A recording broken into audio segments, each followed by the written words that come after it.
सभी को नमस्कार। हम कर रहे थे लेसन भुगतान शेष।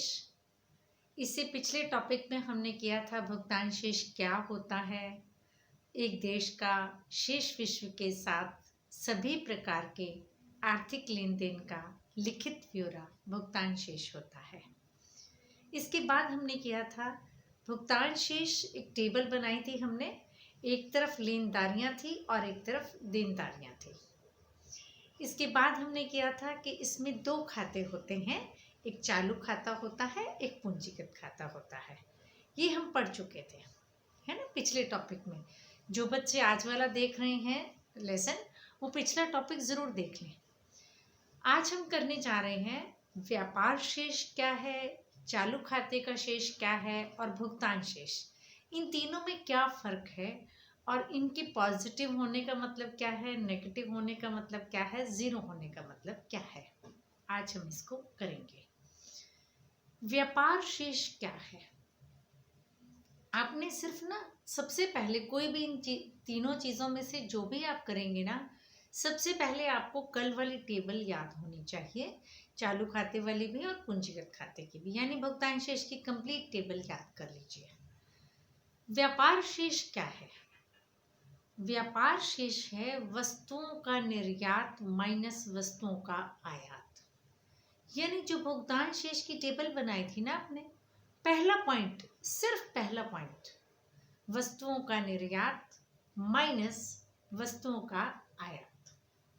जब आप सिर्फ वस्तुओं का निर्यात माइनस वस्तुओं का आयात कर देंगे तो आपके पास व्यापार शेष आ जाएगा। व्यापार शेष पॉजिटिव भी हो सकता है, नेगेटिव भी हो सकता है, ज़ीरो भी हो सकता है। जब सोचिए, निर्यात माइनस आयात किया ना, वस्तुओं का निर्यात माइनस वस्तुओं का आयात, ठीक है। जब वस्तुओं का निर्यात ज़्यादा हो वस्तुओं के आयात की अपेक्षा, तो आपका उत्तर पॉजिटिव आएगा, ठीक है। जब भी मान लीजिए किसी कंट्री के निर्यात ज़्यादा हैं और आयात कम है, इसका मतलब उस कंट्री का व्यापार शेष पॉजिटिव है। आयात निर्यात किस चीज़ का? सिर्फ वस्तु का, यहाँ सेवा शामिल नहीं है, ठीक है। वस्तुओं का निर्यात जिस भी कंट्री का ज़्यादा है और आयात कम है, यानी आपका आंसर पॉजिटिव आएगा, ठीक है। और अगर निर्यात ज़्यादा है, आयात कम है, तो आपका उत्तर नेगेटिव में आएगा ना। मान लीजिए 5,000 रुपये का हमने निर्यात किया और 7,000 रुपये का हमने आयात किया, तो हमारा व्यापार शेष क्या आएगा? माइनस 2,000 आएगा ना। व्यापार शेष जब नेगेटिव उत्तर आया, इसका मतलब व्यापार शेष घाटे का है, ठीक है। पेपर में प्रश्न आ जाए व्यापार शेष में घाटे का अर्थ क्या है? इसका अर्थ है देश के निर्यात कम है और आयात ज़्यादा है। वस्तुओं का जो देश आयात कर रहा है वो ज़्यादा कर रहा है और वस्तुओं का जो निर्यात कर रहा है वो कम कर रहा है। व्यापार शेष घाटे का होगा। क्लियर? व्यापार शेष इज इक्वल टू वस्तुओं का निर्यात माइनस वस्तुओं का आयात। अब हम आते हैं और अगर व्यापार शेष संतुलित है, इसका मतलब क्या है? व्यापार शेष संतुलित तब होगा जब इसका उत्तर ज़ीरो आ जाएगा। वस्तुओं का निर्यात उतना ही है जितना वस्तुओं का आयात है। मान लीजिए हमारे निर्यात भी 5,000 हैं, आयात भी 5,000 हैं वस्तुओं के, तो हमारा व्यापार शेष शून्य होगा। जब व्यापार शेष शून्य है, इसका मतलब संतुलित व्यापार शेष है, ठीक है, संतुलन में है। ज़ीरो उत्तर आएगा तो संतुलन में है। क्लियर? चलिए अब हम आते हैं नेक्स्ट टॉपिक पे, चालू खाते का शेष क्या है। आपने चालू खाता याद होगा, आपको पिछले टॉपिक में हमने पढ़ा था, याद कीजिए। चालू खाते में 3 चीज़ें थी, दृश्य मदे, अदृश्य मदे, एक तरफा अंतरण। याद है? दृश्य मदों में हमने लिखा था दृश्य मदों का यानी वस्तुओं का निर्यात, अदृश्य मदों में लिखा था सेवाओं का निर्यात, और एक तरफा अंतरण में लिखा था हमने हस्तांतरण प्राप्तियाँ। और इस तरफ हमने लिखा था दृश्य मदों का आयात, अदृश्य मदों का आयात और एक तरफा भुगतान। याद होगा 3 पॉइंट्स थे, दृश्यमध्ये, अदृश्यमध्ये, एक तरफांतरण। लेनदारियों में पैसा आना था, निर्यात शामिल थे, और देनदारियों में आयात शामिल था, पैसा देश से जाना था। ठीक है, ये चालू खाते का शेष, चालू खाते की टेबल की बात कर रही हूँ मैं। चालू खाते का शेष क्या हो जाएगा? जो निर्यात वाली यानी लेनदारियां है ना सारी, इन सबको जोड़ दो और सारी देनदारियों को घटा दो, फार्मूले की तरह लिख दो। चालू खाते का शेष इज इक्वल टू वस्तुओं का निर्यात प्लस सेवाओं का निर्यात प्लस एक तरफा प्राप्तियां माइनस वस्तुओं का आयात माइनस सेवाओं का आयात माइनस एक तरफा भुगतान। यानी लेफ्ट की तीनों चीज़ों को जोड़ा और राइट साइड की तीनों चीज़ों को माइनस कर दिया, तो ये क्या आ जाएगा? चालू खाते का शेष। वस्तुओं का निर्यात की जगह आप दृश्य मदों का निर्यात भी लिख सकते हैं, सेवाओं का निर्यात की जगह पे आप अदृश्य मदों का निर्यात भी लिख सकते हैं। यानी वस्तुएं और दृश्य मदें पर्यायवाची अक्षर हैं, अदृश्य मदें और सेवाएं पर्यायवाची अक्षर हैं। ठीक है, तो ये था चालू खाते का शेष। अब सोचिए, क्वेश्चन आ जाए व्यापार शेष और चालू खाते के शेष में अंतर बताएं, तो आप लिख सकते हैं ना। सबसे पहला पॉइंट, हमेशा कोई भी अंतर पूछा जाए, सबसे पहला पॉइंट आप हमेशा परिभाषा लिखें। व्यापार शेष वस्तुओं के निर्यात में से जब हम वस्तुओं का आयात घटाते हैं तब प्राप्त होती है। फार्मूले की तरह से लिख दिया, व्यापार शेष इज इक्वल टू वस्तुओं का निर्यात माइनस आयात। चालू खाते का शेष इज इक्वल टू वस्तुओं का निर्यात प्लस सेवाओं का निर्यात प्लस एक तरफा प्राप्तियां माइनस वस्तुओं का आयात माइनस सेवाओं का आयात माइनस एक तरफा भुगतान। ठीक है, अब देखिए चालू खाते का शेष और व्यापार शेष दोनों पर ध्यान दीजिए। व्यापार शेष में सिर्फ पहला आइटम था, चालू खाते के शेष में इसके समेत 2 आइटम और ऐड हो गए ना। तो चालू खाते का शेष एक विस्तृत धारणा है ना, क्योंकि उसी का हिस्सा है व्यापार शेष, और व्यापार शेष एक संकुचित धारणा है। व्यापार शेष पॉजिटिव नेगेटिव जीरो हो सकता है, चालू खाते का शेष भी पॉजिटिव नेगेटिव जीरो तीनों हो सकता है। ठीक है, चालू खाते का शेष पॉजिटिव कब होगा? जब इधर की तीनों चीजों का जोड़ ज्यादा होगा इधर की तीनों चीजों की अपेक्षा। और चालू खाते का शेष जीरो कब आएगा? जब ये तीनों चीजें और तीनों चीजें इक्वल हो जाएंगी। और जब इधर की 3 चीजें कम हैं और इधर की 3 चीजें ज्यादा हैं, यानी लेनदारियां कम हैं और देनदारियां ज्यादा हैं, तो चालू खाते का शेष नेगेटिव आएगा। ठीक है, दोनों व्यापार शेष भी पॉजिटिव नेगेटिव जीरो हो सकता है, इसी तरह से चालू खाते का शेष भी पॉजिटिव नेगेटिव जीरो हो सकता है। लेकिन सब बच्चे ध्यान दें, ये जरूरी नहीं है कि व्यापार शेष अगर पॉजिटिव है तो चालू खाते का शेष भी पॉजिटिव होगा, ये जरूरी नहीं है। हो भी सकता है पॉजिटिव आए, हो सकता है जीरो आए, हो सकता है नेगेटिव आए। क्यों? क्योंकि बेटा ये तो 3 चीजों से बना है, यानी 3 चीजें प्लस की और 3 चीजें माइनस की, और व्यापार शेष सिर्फ एक चीज से बना है, बाकी 2 चीजें भी तो इफेक्ट करेंगी ना चालू खाते के शेष को। तो एक बार आया था प्रश्न किसी प्री बोर्ड एग्जाम में, यदि व्यापार शेष ऋणात्मक है तो क्या चालू खाते का शेष भी ऋणात्मक होगा? हो भी सकता है, नहीं भी हो सकता। जरूरी नहीं है कि वो पॉजिटिव ही हो या नेगेटिव ही हो या जीरो ही हो। यानी व्यापार शेष का आंसर जो आएगा वही आंसर चालू खाते का शेष होगा, ये जरूरी नहीं है। वो हो सकता है, नहीं भी हो सकता। ठीक है, लास्ट आता है व्यापार शेष, व्यापार शेष नहीं, लास्ट आता है भुगतान शेष, जो हम कर चुके हैं। अब देखिए भुगतान शेष है ना बेटा, वो 5 चीजें जो आपने लिखी थी। चालू खाते की 3 चीजें थी, दृश्य मदे, अदृश्य मदे, एक तरफांतरण।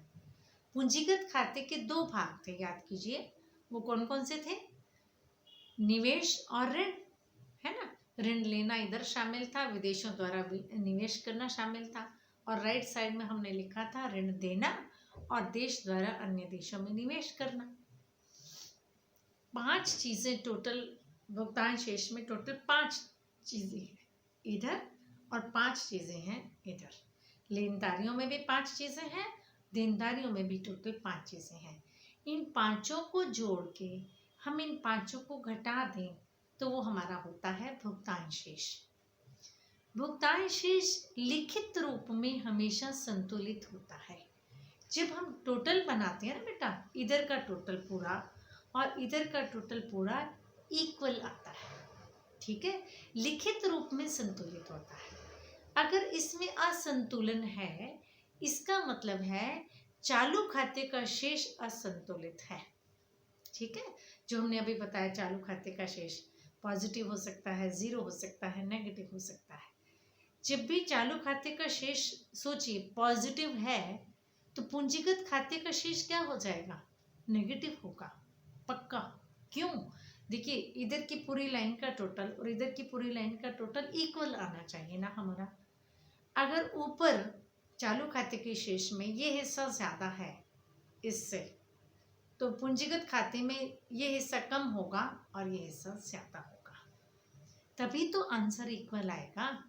मान लीजिए आप छोटा सा एग्जाम्पल लेते हैं, चालू खाते में आपने इस तरफ लेनदारियों की तरफ 20,000 लिख दिया, देनदारियों की तरफ आपने 8,000 लिखा, 12,000 ये फालतू हो गया ना हमारा।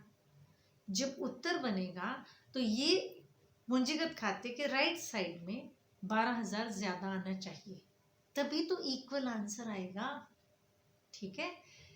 जो चालू खाते का शेष है वो इम्बैलेंस्ड है तो उसको पूंजीगत खाता बैलेंस करता है, ठीक है। इसीलिए जैसे ऋण लेते हैं हम दूसरे देशों से, विदेशियों को हम निवेश के लिए आमंत्रित करते हैं। जब भी देश में चालू खाते का शेष ऋणात्मक होगा तब ऋण की ज़रूरत होगी, तब विदेशों से निवेश की आवश्यकता होगी। और जब भी हमारा ये पॉजिटिव जाएगा, चालू खाते का शेष पॉजिटिव जाएगा जब भी, तब हम दूसरे देशों को ऋण देंगे, तब हम दूसरे देशों में निवेश करेंगे, ज़्यादा करेंगे। अब देखिए, कभी कभी क्वेश्चन आता है कि ना एक स्टेटमेंट दी होती है आपको और कहा जाता है ये भुगतान शेष में कहाँ अंकित किया जाएगा, पहचानिए, ठीक है। वो पहचानना बड़ा आसान होता है। देखिए, एक छोटा सा एग्जांपल लेते हूँ, भारत ने अमेरिका से ऋण लिया, ठीक है। एक छोटा सा स्टेटमेंट लिखा मैंने, भारत ने अमेरिका से ऋण लिया, यह भुगतान शेष में कहाँ अंकित किया जाएगा। पहली 2 लाइनें लिखनी होती हैं आपको। यह कहाँ, लेनदारी में आएगा कि देनदारी में, पहले ये बताओ। हमने ऋण लिया तो पैसा देश में आया ना, तो पहला अक्षर आएगा, यह भुगतान शेष में लेनदारियों में दर्ज किया जाएगा। दूसरा ये कहाँ दर्ज होगा, दूसरा ये क्या चालू खाते में आएगा, ऋण लेना किस में शामिल है, पूंजीगत खाते में ना, तो यह पूंजीगत खाते में दर्ज किया जाएगा। तो यानी एक लाइन में लिखना हो तो आप लिखेंगे यह भारत के भुगतान शेष में पूंजीगत खाते की लेनदारियों में दर्ज किया जाएगा। फिर कारण जरूर लिखना है, नहीं भी पूछा तब भी कारण लिखेंगे, दोनों अक्षर के कारण बताएंगे। पहली बात, आपने लेनदारी में क्यों डाला इसको, यह है नंबर 1 कारण। नंबर 1, यह लेनदारी में शामिल किया गया क्योंकि इससे विदेशी मुद्रा देश में आएगी, इसलिए यह लेनदारी में शामिल हुआ। सेकेंड पॉइंट लिखा, यह पूंजीगत खाते में शामिल होगा क्योंकि हम जानते हैं पूंजीगत खाते में ऋण और निवेश शामिल किए जाते हैं। ऋण को अंडरलाइन कर दिया।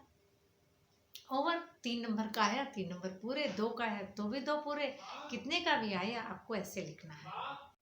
इसी तरह से क्वेश्चन आ जाए कि भारत ने किसी भी कंट्री का नाम लिखा है, मान लीजिए लिखा है जापान से मशीन का आयात किया, यह कहाँ दर्ज होगा, आयात किया है तो पैसे देने पड़ेंगे ना अपने को, तो ये देनदारियों में आएगा। और ये कौन से खाते में आएगा, चालू खाते में आएगा। तो सीधा लिखेंगे यह भारत के भुगतान शेष में चालू खाते की देनदारियों में शामिल किया जाएगा। कारण, यह देनदारियों में शामिल होगा, क्योंकि भारत से ने आयात किया है तो भारत को इसका भुगतान करना पड़ेगा, तो भारतीय मुद्रा विदेश में जाएगी तो ये देनदारी में आएगा। दूसरा, यह चालू खाते में शामिल है क्योंकि चालू खाते में दृश्य मदें, अदृश्य मदें और एक तरफांतरण शामिल किए जाते हैं। यह दृश्य मदों में शामिल होगा। ओवर। तो यानी पहले तो आपको ये जज करना है कि लेनदारी में है कि देनदारी में, फिर आपको ये देखना होता है चालू खाते में आएगा कि पूंजीगत खाते में, फिर एक स्टेटमेंट बना दीजिए कि यहाँ शामिल होगा, फिर आप रीज़न दीजिए। पहला रीज़न दीजिए कि लेनदारी में है क्यों, या देनदारी में है तो क्यों। दूसरा रीज़न दीजिए कि चालू खाते में है या पूंजीगत खाते में, उसका रीज़न दीजिए कि ये चालू खाते में इसलिए है क्योंकि ये वस्तुओं का निर्यात है, आयात है, जो भी स्टेटमेंट आपकी आई है। तो आप चालू खाते में क्या क्या शामिल है आपको याद होना चाहिए, पूंजीगत खाते में क्या शामिल है आपको याद होना चाहिए। उम्मीद करती हूँ कॉन्सेप्ट समझ आ गया। Thank you.